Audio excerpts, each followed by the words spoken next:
मोक्षमूलं गुरुकृपा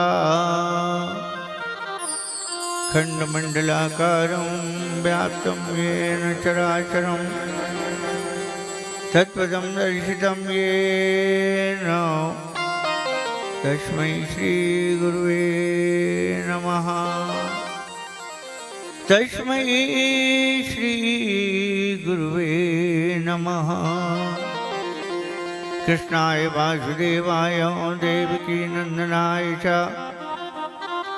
नन्दगोपकुमाराय श्रीकृष्णाय वयं नमः। नारायणं नमस्कृत्य नरं चैव नरोत्तमं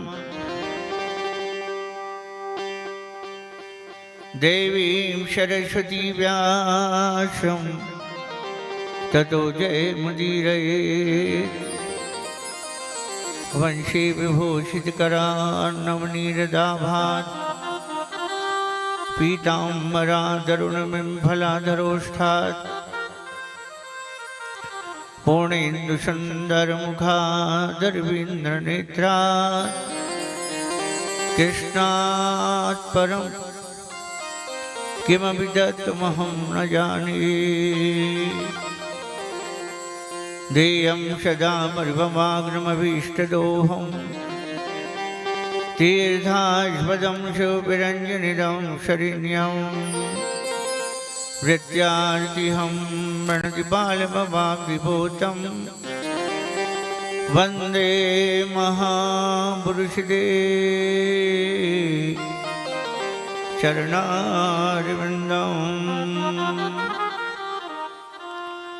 जय जय राधारमण जय जय नवल किशोर जय गोपी चितचोर प्रभु जय जय माखन चोर। बोले भक्त वत्सल भगवान की जय।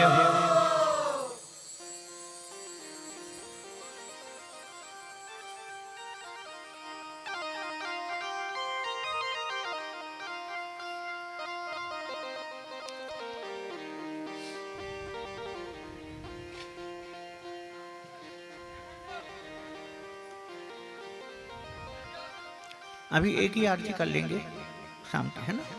उसके बाद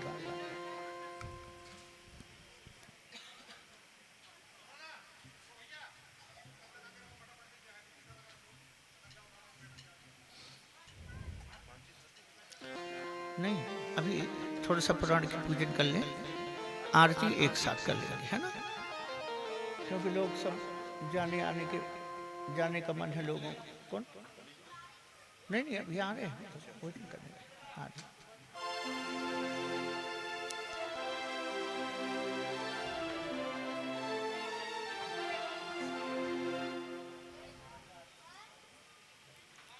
वंशी विभूषितकरा नवनीताभात् पीताम्बरादरुणबिम्फलाधरोष्ठात् पूर्णेन्दुसुन्दरमुखादरविन्दनेत्रात् कृष्णात् परं किमपि तत्त्वमहं न जाने।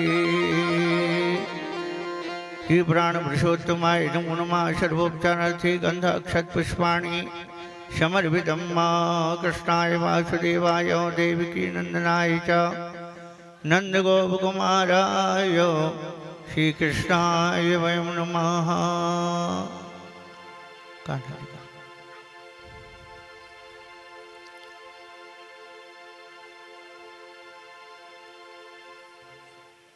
व्यासाय विष्णुरूपाय वासिष्ठाय नमो नमः। नमो वेयाजकवये जियाय नमो नमः। थोड़ा सा तिलक कर दे, फिर बैठेंगे। तिलक फूल चढ़ा दीजिए, फूल चढ़ा, कोई बात नहीं।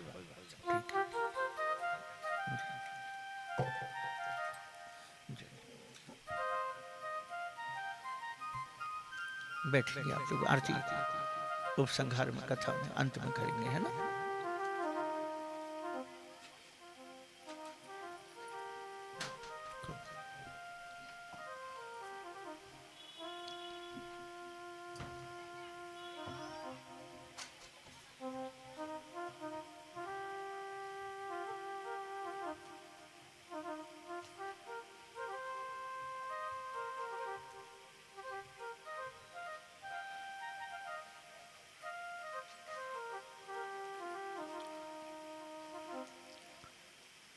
बोले भक्त वैशल भगवान की जय।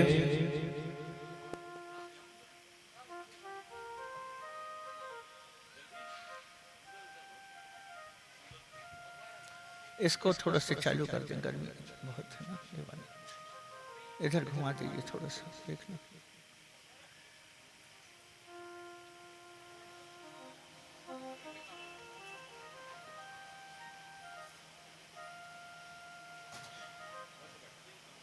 नहीं, इस तरफ करना था, हमारी तरफ घुमा दे, थोड़ा सा घुमा दे इस तरफ। ठीक है, बस।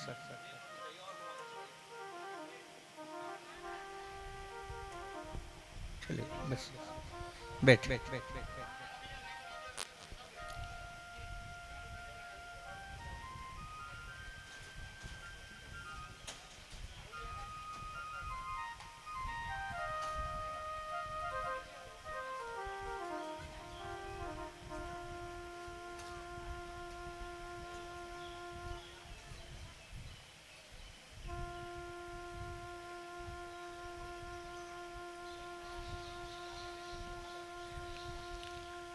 बोले भक्त वैशल भगवान की जय। अरे जय राधे राधे गोविंद गोविंद राधे। जय राधे राधे गोविंद गोविंद राधे। राधे राधे गोविंद गोविंद राधे। जय राधे राधे गोविंद गोविंद राधे। गोविंद राधे गोपाल राधे। गोविंद राधे गोपाल राधे।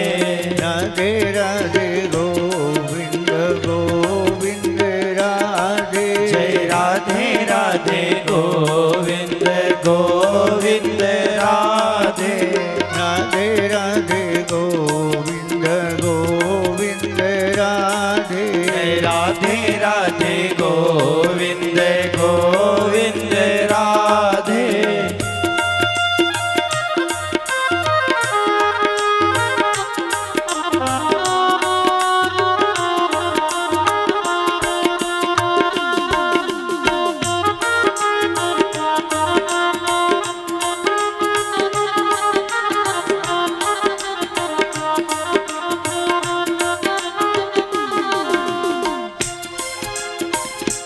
बोले भक्त वैशल भगवान की जय हो। कथा का अंतिम सत्र पीड़ादायी होता है। क्यों? जितने भी देवी देवता, ऋषिगण, साधु संत, जोगी, जति, सन्यासी, ज्ञात अज्ञात सभी पुण्यात्माएं आती हैं, नीरसता आ जाती है। अभी व्यासपीठ है, जैसे ही हम व्यासपीठ से नीचे कदम रखेंगे एक नीरवता सी छा जाएगी। हमने नीचे पैर रखा और सारे देवता पयान कर जाएंगे, तब तक थोड़ी चेतनता रहेगी।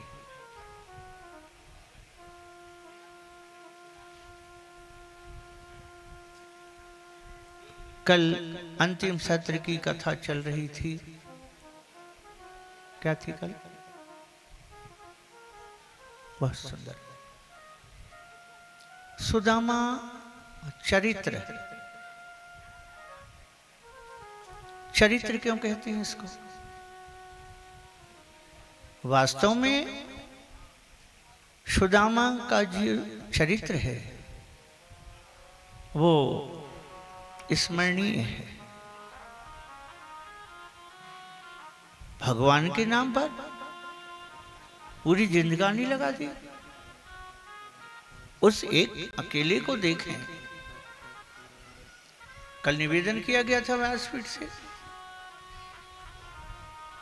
यदि उस चने को गोविंद खा लें तो सारी सृष्टि विपन्न हो जाती। अपनी और अपने परिवार की पूरी जिंदगी दांव में लगाकर सृष्टि को बचा लिया। और निवेदन किया गया था व्यक्ति के चरित्र में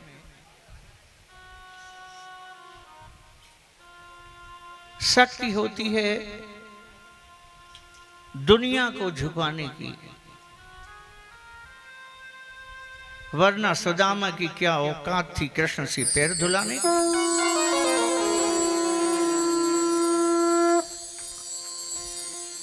ध्यान रखना, जीवन में आपका चरित्र अच्छा है, आपके चरण वंदनीय हो सकते हैं। आज यज्ञशाला में प्रवेश करते हुए साधु महात्मा नमन कर रहे थे। हमने कहा हम आपके चरणों की धूल हैं। ऐसे महात्मा जब प्रणति निवेदन करें तो सम्मान नहीं तो आज देखिए राजेश जी, जब कोई पैर छूता है, पैर छूने वाले को नहीं देखता व्यक्ति, आसपास देखता है कि मुझे कोई देख रहा है कि नहीं, मैं पैर छुआ रहा हूं, लोग वंदन कर रहे हैं मैं। मगर जब कोई पैर छूता है तो लगता है जो परमात्मा तुम्हारे अंदर है वही तो हमारे अंदर है, फिर कौन किसके पैर छुए। मेरा ध्यान उसी की तरफ रहता है जो पैर छू रहा है। भैया तेरी ये विनम्रता है कि तू प्रणति निवेदन कर रहा है, वरना हमारे अंदर कोई ऐसी बात नहीं है। थोड़ा सा भगवान की कथा को गा लेते हैं बस, केवल मेरे ठाकुर का नाम। भैया एक माइक वहां लगा देना तो उधर से भी प्रवचन हो जाएगा एक आध। बोलो ना राधे राधे इनके नाम पर।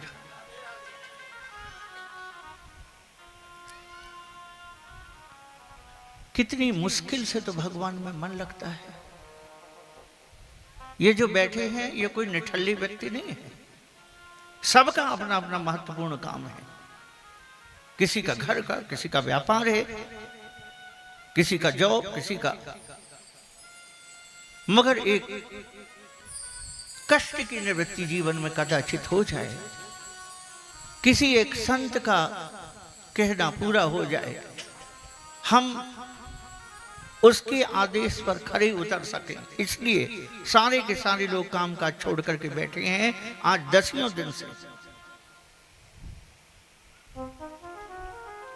किस किस व्यक्ति का कितने कितने हजार का नुकसान हो रहा होगा, दर किनारे करके परमात्मा के दर में बैठे हैं।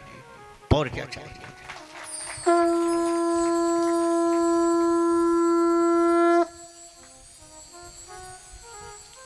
कल निवेदन किया था अंतिम दिन मन रोता है। इतने प्यारे प्यारे संपन्न, आज राजेश जी लखपति से नीचे कोई नहीं है।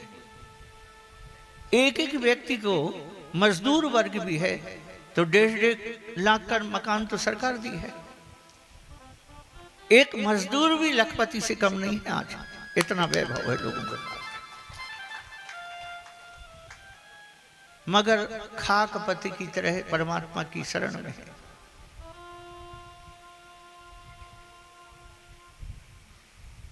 भगवान बहुत सुंदर है। कल कहा था एक एक रानी से 10-10 बेटी और एक एक बेटियां हैं। 1,77,188 16,108 रानियां, 2-5-10 हजार नौकर रहे होंगे। जब करोड़ों व्यक्ति हैं राज परिवार में तो 2-4-10 हजार तो नौकर होंगे, यानी 2 करोड़ व्यक्ति एक घर में हैं। मगर सबका अपना अपना प्रेम, क्योंकि सबकी चाह केवल गोविंद है। और इतने सुंदर थे मेरे प्रभु।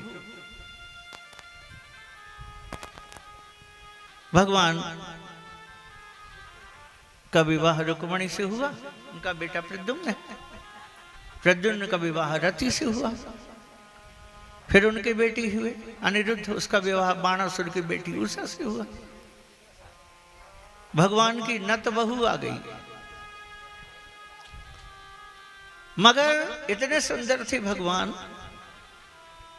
कि नत बहू कभी कभी सोचती कि ये मेरे छवाले खड़े हैं, तो धीरे से जाके उनके कंधे में हाथ रख देती, और जो पलट के देखते तो लगता ओहो हम तो आजा ससुर के कंधे में हाथ रख दिए।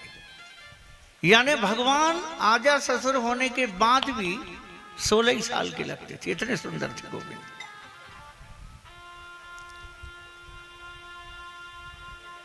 मगर निवेदन किया पूरी कृष्ण कथा में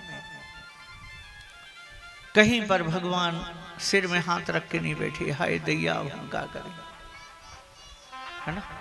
पूरा जीवन उत्साह से जिए।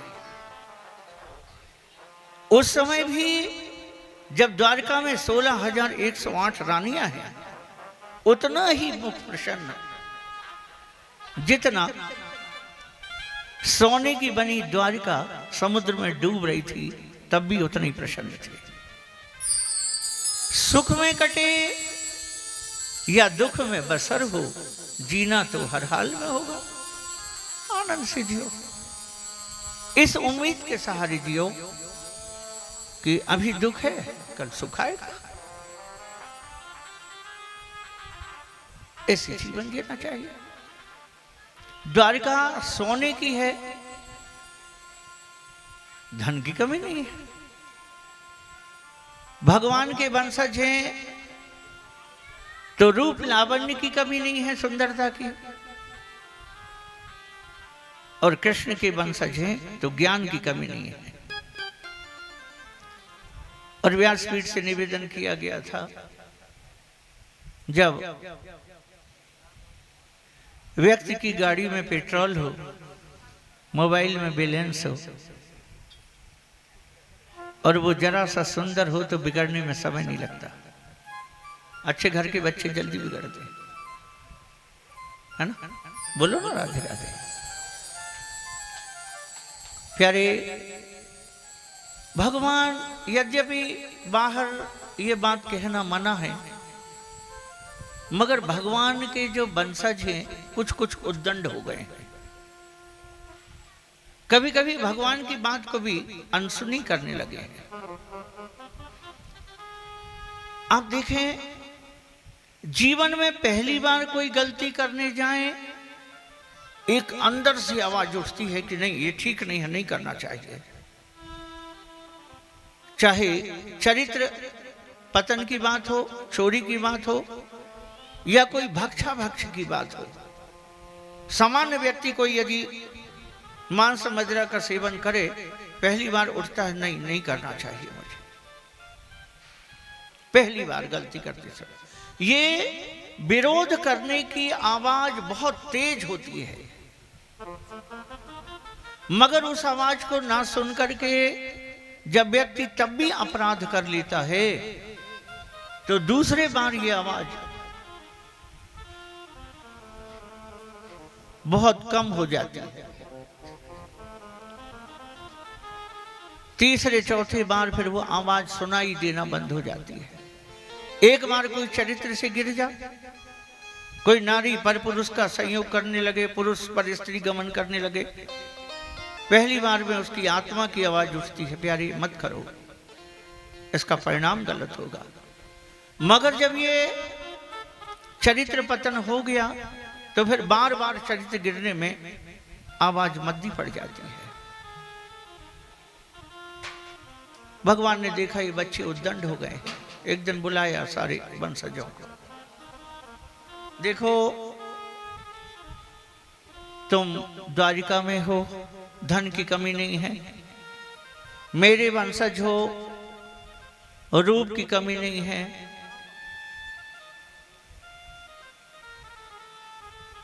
ज्ञान की कमी नहीं है। आज मैं तुमसे निवेदन करता हूं, सब कुछ करिए, मगर भूल के किसी संत का अपमान मत करना। लाख कुछ कर लो मैं संभाल लूंगा, मगर यदि किसी संत का अपमान कर दिए तो तुम्हें मैं भी क्षमा नहीं कर पाऊंगा। और यही गलती भगवान के वंशजों से हो गई।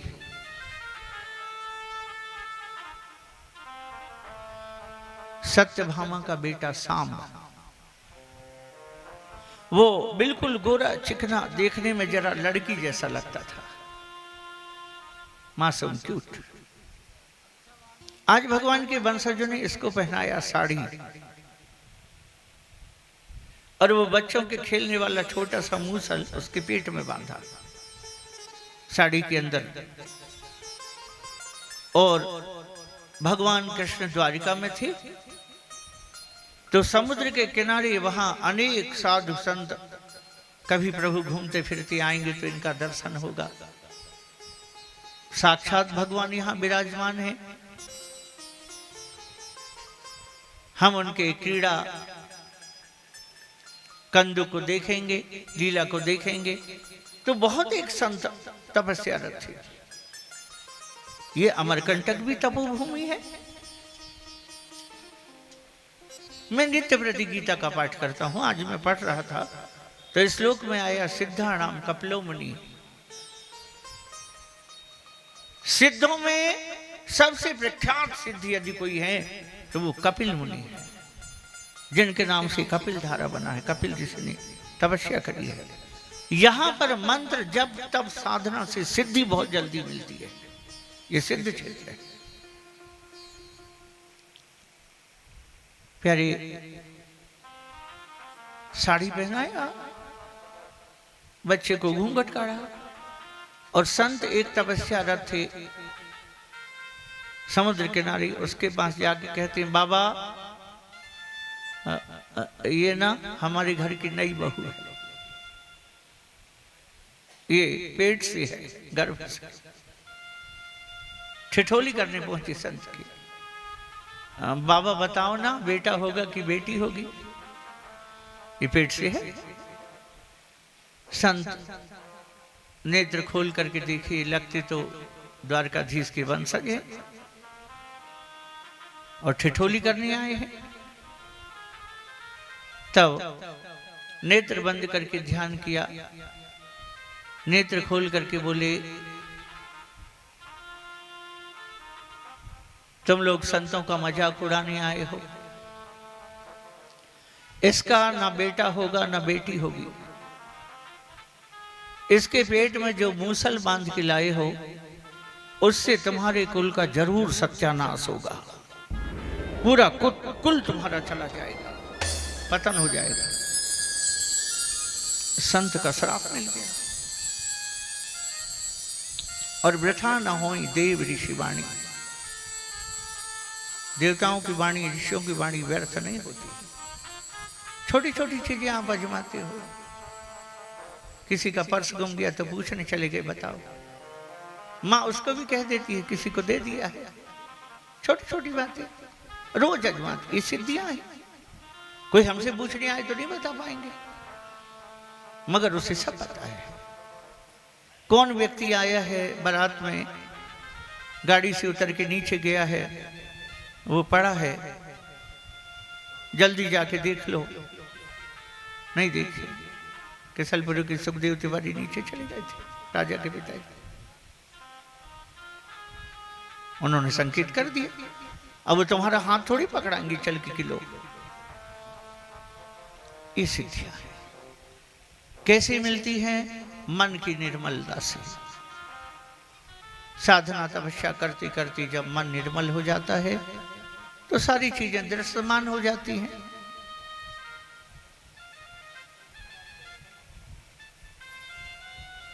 मीरा माता अनेकों सिद्धियों को अपने में लिपेटे बैठी हैं। अनेकों सिद्धियां। कल कोई सत्पुरुष कह रहे थे, इतने दिन से हम आ रहे हैं, आज तक किसी कार्यक्रम में हमने आपको नहीं देखा।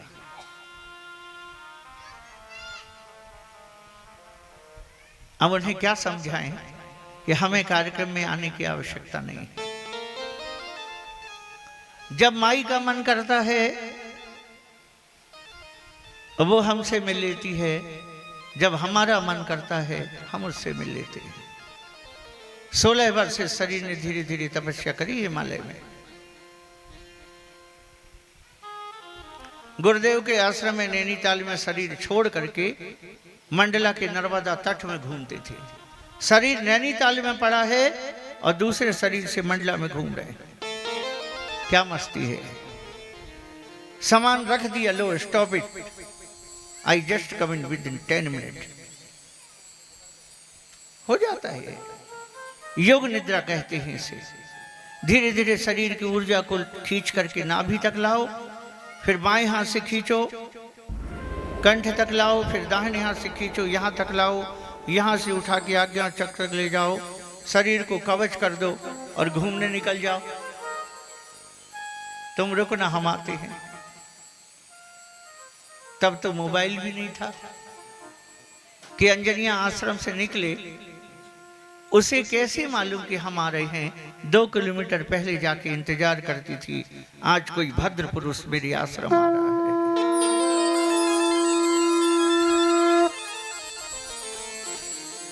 गुरु का काम होता है पुल के रूप में, आओ हमसे होकर के निकल जाओ। जब पुराण में, यज्ञों में, बड़ी बड़ी संगोष्ठियों में बोलना प्रारंभ किया कि एक साधु है कपिलधारा में, एक बार जाकर के मिलो। जब देखा कि बहुत बड़ा संप्रदाय एक माँ से जुट गया, हमने कहा काम हो गया बस। बहुत सारे लोग माँ से जुड़ गए, मगर 50 लोगों ने ये कहा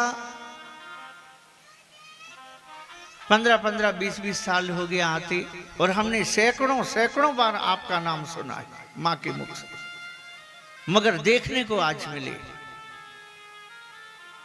हमने कहा देखने लायक कोई चीजें नहीं है इसमें। लोगों को माँ से जोड़ना है, मगर अब इच्छा है इस माँ के नाम को मैं देश क्या विदेश तक ले जाने का मन है।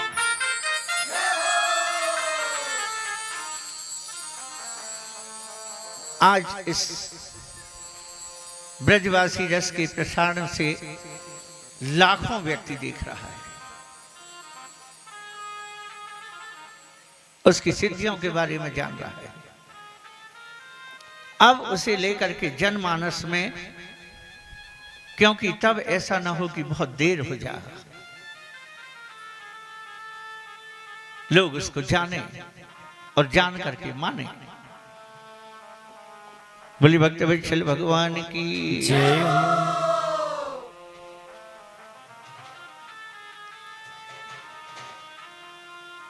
श्राप लग गया।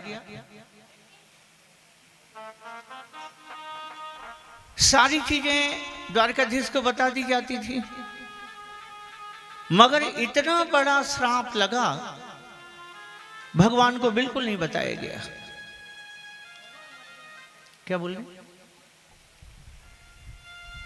इतना बड़ा श्राप लग गया, वंश के विध्वंस होने के बारे में भगवान को नहीं बताया गया।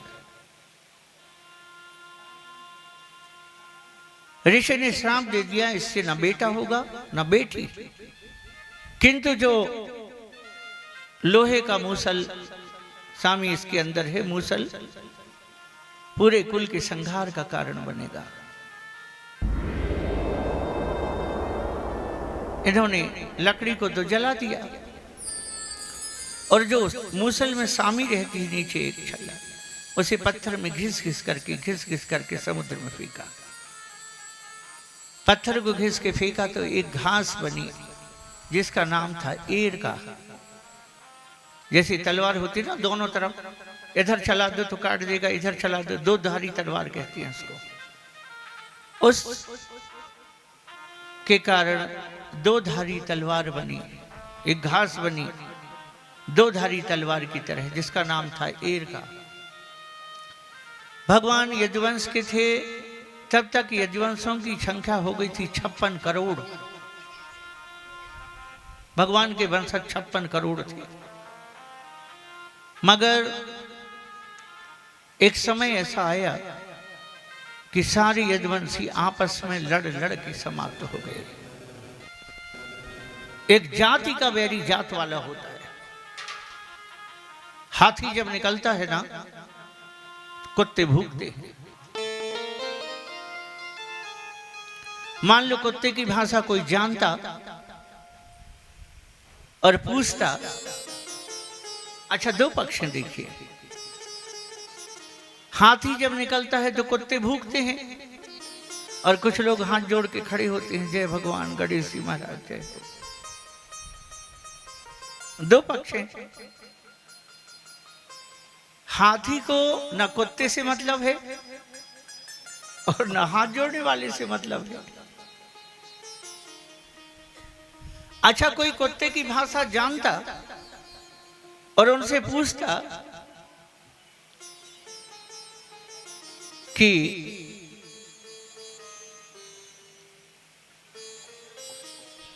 तुमको तकलीफ क्या है। कुत्तों से पूछता कि तुमको तकलीफ क्या है। बोले हमें तकलीफ हाथी से नहीं है, हमें तो तकलीफ ये जो हाथ जोड़े हैं ना इन लोगों से है कि ये लोग हाथी के क्यों हाथ जोड़े हैं, इनसे तकलीफ है। संत जो होता है उसको निंदा स्तुति उभय सम, ना उसे निंदा से मतलब है ना स्तुति से। बोली भक्त वत्सल भगवान की जय। एक बार शोर हो गया जंगल में। जंगल काटा जा रहा है, काटा जा रहा है। बूढ़े वृक्ष ने कहा कोई चिंता की बात नहीं है, एक बार निकल के देखो कि जंगल की कटाई में कोई हमारी जाति वाला तो नहीं है। जब तक उसमें हमारी जाति वाला नहीं है तब तक कोई खतरा नहीं है। निकल के देखा तो बताया नहीं, एक है। कुल्हाड़ी तो लोहे की है मगर उसमें लकड़ी का वैसा लगा है। जब तक लकड़ी का वैसा नहीं होगा कटिंग नहीं हो सकती। बोलो ना राधे राधे। प्यारे, फर्क कुछ नहीं पड़ता है ना। यदुवंशी एक जाति वाले आपस में लड़ लड़ के मर गए।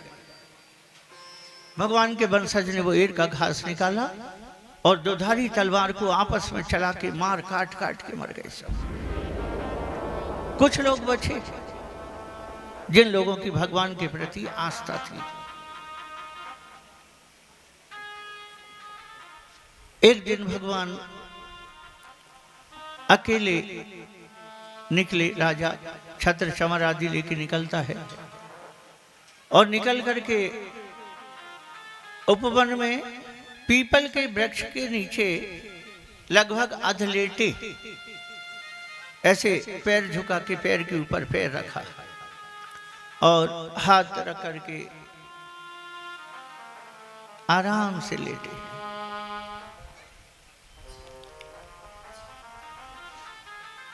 उद्धव जी को बुलाया प्रभु ने। उद्धव मेरे प्रिय विदुर जी हिमालय तरफ हैं। सारा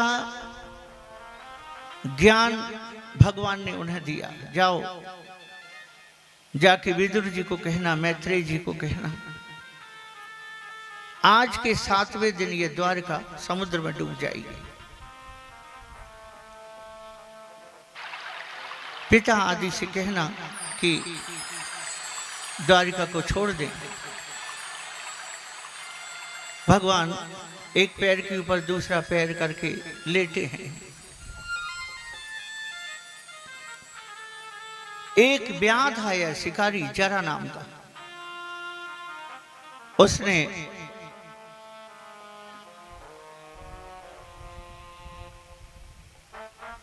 बाण का संधान किया।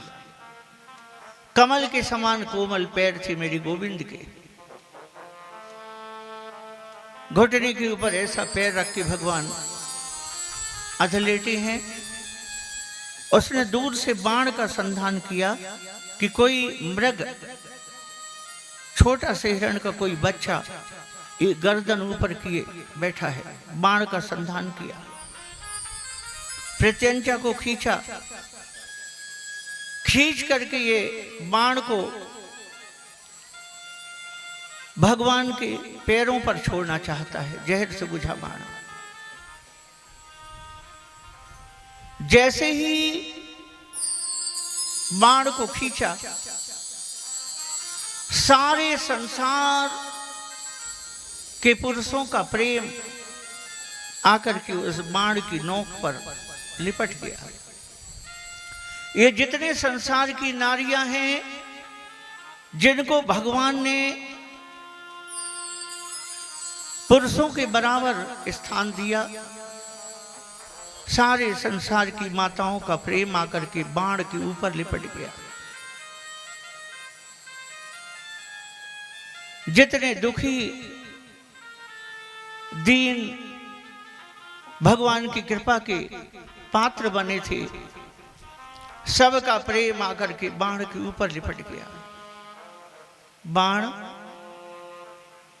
भगवान को जाकर के लगना, मगर भगवान को कष्ट न देना। यहां से पूरी प्रत्यंचा को खींचा है व्याध ने, कान तक प्रत्यंचा खींचा,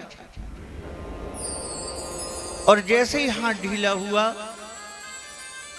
बाण सनसना के गया, मेरे गोविंद के पैर में चुभ गया। जैसे ही भगवान के पैर में बाण चुभा, खून के फव्वारे निकल गए। व्याध दौड़ा, मेरा शिकार है। गया, जाकर के देखा तो बाण भगवान के पैर में लगा था। मुझसे बहुत बड़ा अपराध हो गया प्रभु। मैंने सोचा कोई हिरण का शावक है,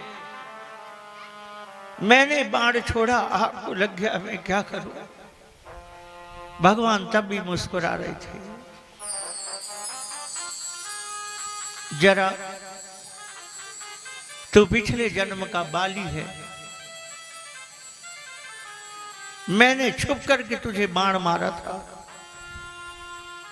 और तूने आकर के मेरे से पूछा था, मैं बैरी सुग्रीव पियारा, कारण कवन नाथ मोहि मारा। और जो मुझे नाथ कहता है, मैं मुझे अनाथ नहीं रहता कभी। मैंने पूछा था, बाली बोल क्या कर दूं तेरे लिए। तू यदि बोल तो तुझे अमर कर दूं, मैं अमर करने में सक्षम हूं। बाली ने कहा था, प्रभु ऐसी मृत्यु किसको मिलेगी। जन्म जन्म मुनि जतन कराए, अंत राम कहूं आवत नहीं। जन्म जन्म ऋषि मुनि तपस करते हैं, राम एक बार निकलता नहीं है। राम का नाम नहीं निकलता। मेरे सामने तो साक्षात राम खड़े हैं। राम को देखते हुए शरीर छोड़ूंगा, मुझे नरक नहीं मिलेगा, मैं राम के लोक को चाहूंगा। लाख मिन्नतें भगवान ने करी, बाली ने कहा नहीं, ऐसी मृत्यु किसी को नहीं मिल सकती। मगर एक प्रश्न था, किस कारण से आपने बाण मारा, चुप से मारा प्रभु। अनुज बधु भगनी सुत नारी, सुनि सठ कन्या सम ए चारी। इनई कुदृष्टि बिलोकई जोई, ताहि बधे कछु पाप न होई। अनुज बधु छोटे भाई की पत्नी, बहन, सुत नारी बेटी की पत्नी, कन्या, इन चार को जो कुदृष्टि से देखे उसका वध कर दो तो पाप नहीं लगता। वध करना है, भगवान यदि सामने आकर के मार दे तो सन्मुख होई जीव मोहि जब ही, जन्म कोटि अघ नासई तभी। करोड़ जन्म के पाप दूर हो जाते। एक बधिर की तरह मारना है, इसलिए भगवान ने छुप के मारा। मगर उसने नाथ कह दिया था अंत में। भगवान ने कहा चल तेरा कर्ज है मेरे ऊपर। वो कर्ज आज भगवान ने चुका दिया। पिछले जन्म में मैंने मारा था छुपकर, आज तूने मारा बाली, तेरा मेरा लेना देना बराबर हो गया। बिलख पड़ा, कितना बड़ा अपराध हो गया प्रभु मेरे से। खून के फव्वारे निकल गए। भगवान थोड़ी देर में जाकर के विलीन हो गए, अंतर्ध्यान हो गए। इस देह रूपी द्वारिका से जब परमात्मा रूपी कृष्ण निकल जाते हैं, तब इस देह का कोई औचित्य नहीं होता। कितनी सुंदरता हो, कितना ज्ञान हो, कितना धन हो, जब प्राण निकल गए कोई औचित्य नहीं होता। कितने मुफलिस हो गए, कितने दबंग हो गए, खाक में जब मिल गए तो सब बराबर हो गए, फिर कोई महत्व नहीं। भगवान गौलोक को प्रस्थान कर गए। आदरणीय सुखदेव जी ने परीक्षित से पूछा, अब कोई मोह रह गया? भगवान भी आए, वो भी नहीं बचे। राम भी आए, नहीं बचे। कृष्ण भी आए, नहीं बचे। तुम्हें क्या कहना है? परीक्षित ने कहा, मुझे आत्म तत्व का ज्ञान हो गया है।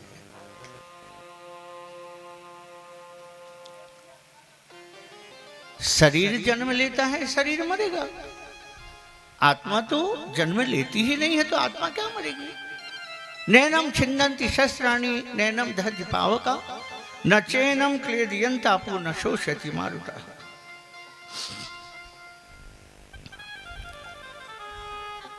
प्यारे,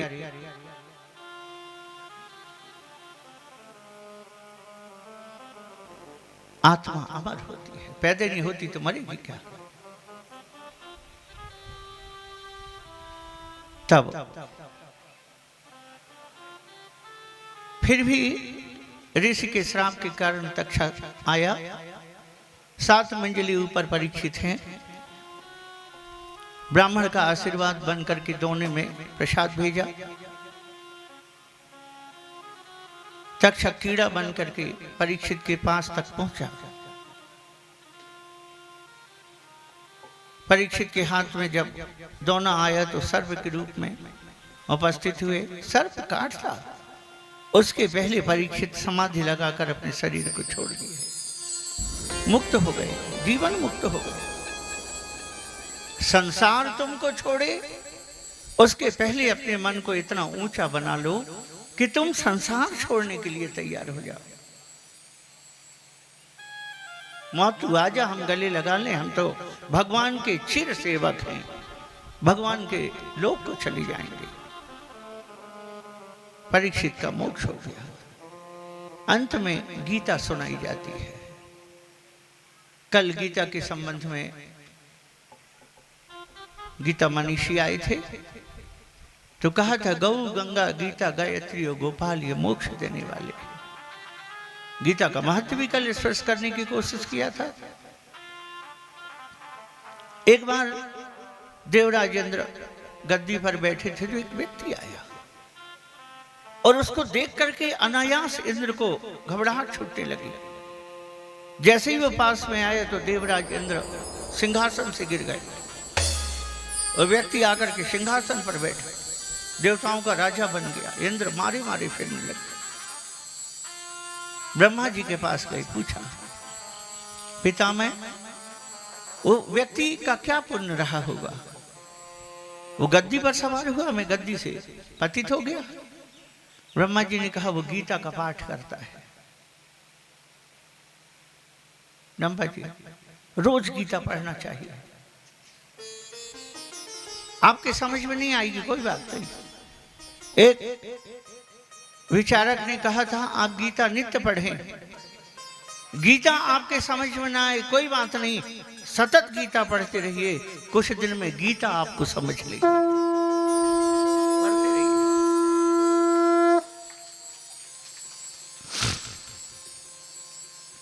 ये माताओं के पर्स में पैसा रहता है, जल्दी खर्च हो जाता है, रस्म आवश्यकता पड़ी खर्च कर दिए। यदि पर्स चाहते हो कि जीवन में भरा रहे, खर्च हो उसके पहले पैसा आ जाए, तो अपने पर्स में गीता रखना। और वो गीता भी नहीं जो बाजार में मिलती है, हम लोगों से लेकर के उसके अंदर में कुछ ऐसी वस्तु डाल देते हैं जो अलौकिक है, वो प्रसारित नहीं की जाती है, भगवत प्रेरणा से मिलता है। मगर रखिए, जब से मैंने सुना है तब से मैं रखता हूं। मेरे ऊपर जब तक कोई चीज नहीं घटेगी मैं किसी को नहीं कहता। और जब से गीता पास में रखा है, कभी धन की कमी नहीं आई है ना। परसों के दिन ऐसा था कि हम कमल का फूल लेने गए तो 1 रुपया भी नहीं बचा था पर्स में, मगर मुझे कमल लेने का बहुत प्रिय है कि नहीं, मेरी माँ को चढ़ रहा, बस कौन चढ़ा रहा है इससे फर्क नहीं पड़ता, मेरी जो माँ है उसको कमल का फूल चढ़ रहा है बस। और रोज 500-600 के पुष्प लेके आते थे, है ना, अपनी ओर से भगवती को चढ़ाते थे। पूजा करने वाला चढ़ाए, अपनी ओर से भगवान को अर्पित करते थे, है ना। पूजा जी कोशिश किए, कभी एक आध दिन न मिल पाया हो अलग बात है, मगर नित्य प्रति 108 कमल के फूल माँ तक हुए। मुझे बहुत अपार खुशी होती है जब माँ को कमल के फूल चढ़ते हैं। कभी कभी तो दास को 1100, 2100 कमल के फूल मिलते हैं, अर्पित करते हैं। लक्ष्मी कमला है, कमल में बैठती है ना। ये नर्मदा भी कमला कुल की है, लक्ष्मी कुल की है। इसकी फोटो कभी गौर से देखना, कमल के ऊपर है माँ की मूर्ति। इसलिए बाबा कहते हैं, शिवप्रिय मेकल सैल सुतासी, सकल सिद्धि सुख संपत्ति राशि। सब कुछ इसके पास है। बेटा मांगो मिल जाएगा, नौकरी मांगो मिल जाएगा, धन मांगो मिल जाएगा, खेती बाड़ी सब मिल जाएगा, सकल सिद्धि सुख संपत्ति सब कुछ। बोली भक्त वत्सल भगवान की जय। गीता का एक पाठ, एक अध्याय मुझे याद है कि मैं चर्चा किया कि नहीं, मगर एक भागवत में मैं था, एक आदिवासी व्यक्ति बैठा था, धोती कमीज पहने। उसने बीच में से कहा, महाराज जी आप गीता के बारे में बता रहे हो, मैं गीता के बारे में जानता हूं। मुझे कौतूहल हुआ, क्या जानते हो? उसने कहा, मैं एक शब्द नहीं पढ़ा हूं, मगर मैं गीता पढ़ता हूं। और गीता पढ़ पढ़ के जो टूटा फूटा गलती सही मिला, मैं अपने एक लड़के को, नाती को डॉक्टर बना दिया, केवल गीता पढ़ पढ़ के। उसका पुण्य उसके लिए देता, भगवान मेरा लड़का नाती जो है डॉक्टर बन जाए। और मैं आज कसम खा के कहता हूँ, भागवत में कसम खा रहा था, कसम खा के कहता हूँ, मैं अपने दूसरे नाती को इंजीनियर बना दूंगा, केवल गीता पढ़ पढ़ के। अब मैंने भी अपने जीवन में आजमाया, गीता के बिना मैं नहीं रहता, हर समय गीता रखता हूं। माताएं कभी विश्वास करके देखना, प्रयोग करके देखना, कोई बहुत बड़ा घाटा नहीं होगा। ये गीता हर समय मेरे पास रहती है, ना जाने जीवन की कब शाम हो जाए। और जब से ये रखा है, मेरा पर्स कभी खाली नहीं हुआ। 2 घंटे लगभग खाली रहा होगा, फिर यज्ञ में आया, मेरे भक्तों ने, यजमानों ने फिर भर दिया पर्स को, फिर तैयार हो गए खर्च करने को। गीता के अंदर एक बहुत दुर्लभ वस्तु हम डाल करके देते हैं, उसे खोलिएगा मत, बिल्कुल बहुत छोटी सी वस्तु है, वो खोलेंगे गिर जाएगा। इसलिए गीता को पॉलीथिन में डाल के देते हैं ना। काफी लोग भिड़े थे, महाराज जी वो कुबेर का बटुआ दे दो, दे दो। मैंने कहा मैं सार्वजनिक तौर से बता दूंगा, अनिवार्य नहीं है लेना, मेरा व्यापार भी नहीं है, मगर अब आपने विसर्जन कर दिया, अब क्या मिलेगा? कुछ ऐसी चीजें आपको दे दें, इस यज्ञ का आप जीवन पर्यंत लाभ उठा पाए।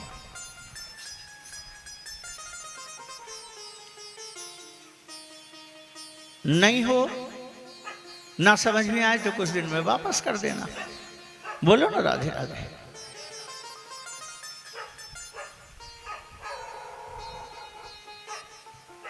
तो गीता के अंत में जिन लोगों ने भागवत सुनी है, अपने पूर्वजों के निमित्त भागवत का पारायण, पूरा पारायण हुआ है।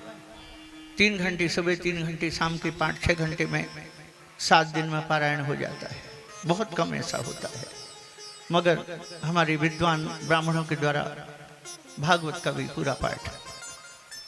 अंत में गौ की पूजन, गौ का तर्पण और गीता जी का स्पर्श, जिस गीता की पूरे दिन पूजन हुए हो। एक और अत्यंत उपलब्धि इस भागवत में हुई है। गीता जी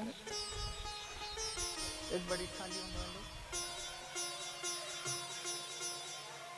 ये गीता जी की पुस्तक रश्मि, ये गीता जी की पुस्तक मुझे माई की बगिया वाले महाराज जी ने भेंट किया था। गीता बहुत सामान्य बात लोगों की दृष्टि में, मगर मेरे मन में था कि ये भागवत ऐसी है कि लोक कल्याण इसमें निहित है। मैं पारायण में नई गीता रखूंगा। और जब उन्होंने शोभा यात्रा के दिन गीता दी तो मुझे ऐसा लगा जैसे कोई बहुत बड़ी उपलब्धि हो गई। मैंने इसको ही रखा। अनेक ऐसे क्षण इस भागवत में आए, बड़ी दिव्य अति दिव्य अनुभूतियां हुई, मैं उसका वर्णन नहीं कर सकता। तो इनमें जो यजमान बैठे हैं, एक गीता दान करने का फल एक गौदान के बराबर होता है। अंजनिया में यज्ञ हुआ, उस यज्ञ में गौदान नहीं हुआ, तो माता जी यहां बोल रही थी इतना बड़ा लाखों का यज्ञ किए मगर एक गौदान नहीं किए। मुझे वो चीज याद थी। मैंने कहा नहीं, कुछ भी हो, मैं व्यास गद्दी छोड़ने के पहले गौ का पूजन और गौदान जरूर कराऊंगा। ये जो आत्माएं इन पर हैं, आपकी एक ही उम्मीद होगी, कोई अकाल मौत से मर गया, बस के एक्सीडेंट में मर गया, किसी का बस के ऊपर पत्थर गिर गया, कोई गाड़ी के एक्सीडेंट में मर गया, कोई नदी में डूब करके, कोई कहीं। आपको उम्मीद है कि इन आत्माओं की मुक्ति होना चाहिए। और मैं भी ठाकुर से निवेदन करता हूं, ना जाने कैसे उस समय उन व्यक्ति की आत्मा परलोक सिधारी होगी। मेरे गोविंद, जो कुछ भी टूटा फूटा जैसा बना, इस भागवत का फल उन आत्माओं को मिले। और जितनी ये तस्वीर लगी है, जितनी आत्माओं को आवाहित किया गया है, इसके पीछे माता जी का संकल्प है, संतों का आशीर्वाद है, हम ब्राह्मणों का दिल से आशीर्वाद है कि ये जितनी आत्माओं की तस्वीर लगी है, इन सबको मोक्ष मिले, सबको सद्गति मिले, सब मुक्त हो जाए। मैं हृदय से कह रहा हूं, ये मेरा व्यवसायिक आयोजन नहीं था, मैं बिल्कुल अपेक्षा रहित आया था। इसलिए एक गौदान के बराबर दक्षिणा अपने पूर्वजों के कल्याणार्थ, है ना, जिनके पूर्वज का संकल्प हो, वो लोग व्यासपीठ के ऊपर आकर के गीता का संकल्प करें। बाकी लोग मंच पर ना आए, एक पात्र में पधरा करके गीता जी हम भिजवा रहे हैं, प्रणाम करें। प्रभु, हमारी अंतिम सांस पर खबर रखना, इतना तो करना स्वामी जब प्राण तन से निकले। गंगा जी का तट हो, यमुना का बंसी बट हो, मेरा सांवरा निकट हो, जब प्राण तन से निकले। हमारी भी शुद्धि करना।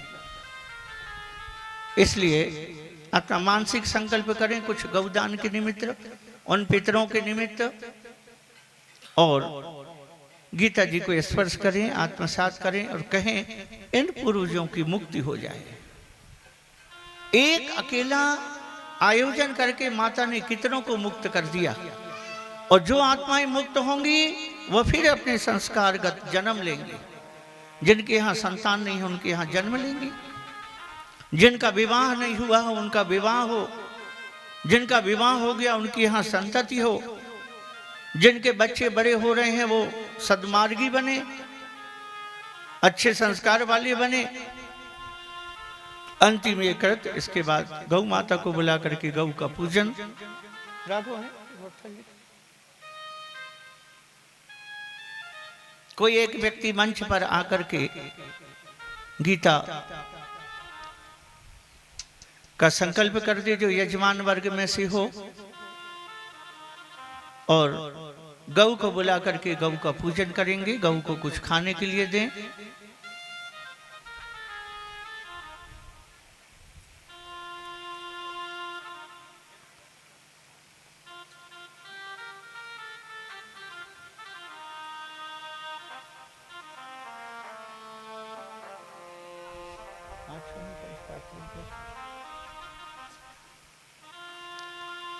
गीता गीता रखिए, गीता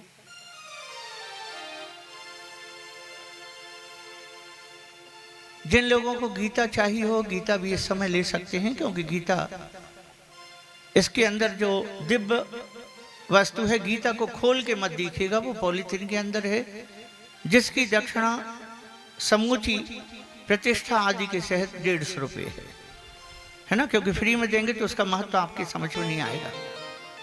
फ्री की चीज की कदर नहीं करता व्यक्ति, है ना, इसलिए कुछ ना कुछ दक्षिणा हो तो उसकी वैल्यू पता होगा। अच्छा, जिनको चाहिए गीता यहां से आकर के ले लें, गीता का अवसर है, इसे रखिएगा।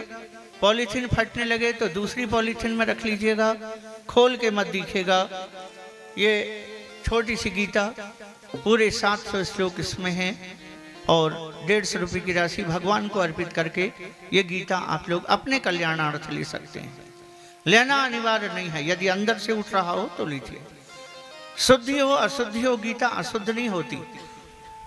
शुद्धि अशुद्धि में, महिलाओं की अशुद्ध में यह शुद्ध कभी नहीं होगी, क्योंकि गंगा जो नर्मदा दूसरों को शुद्ध करे वो अशुद्ध नहीं होती। एक बार बोल दो ना, 1 घंटे के बाद नहीं बुलवाऊंगा।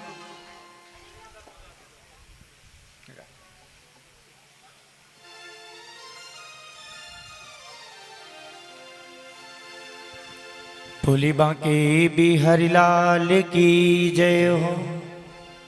भैया मेरे पास चेंज नहीं है, आप लोग चेंज लाएंगे तो अच्छा होगा।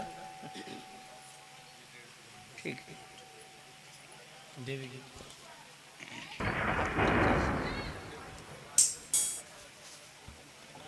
गीता का संकल्प एक बार कर लें। आदित्य जी मम कहिए, श्रीमद् भागवत पुराण क्षम्ये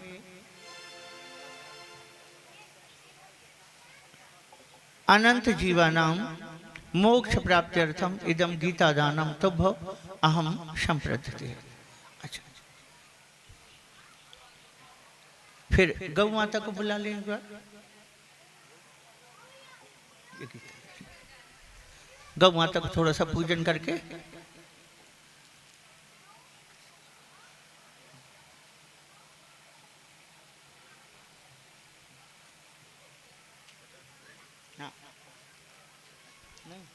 दे दिया, आप ले लीजिएगा। सरकार आपको भी 50 वापस करने हैं, इनसे ले लीजिएगा। ये हमने 100 दे दिया, अब आप लोग निपटते रहना।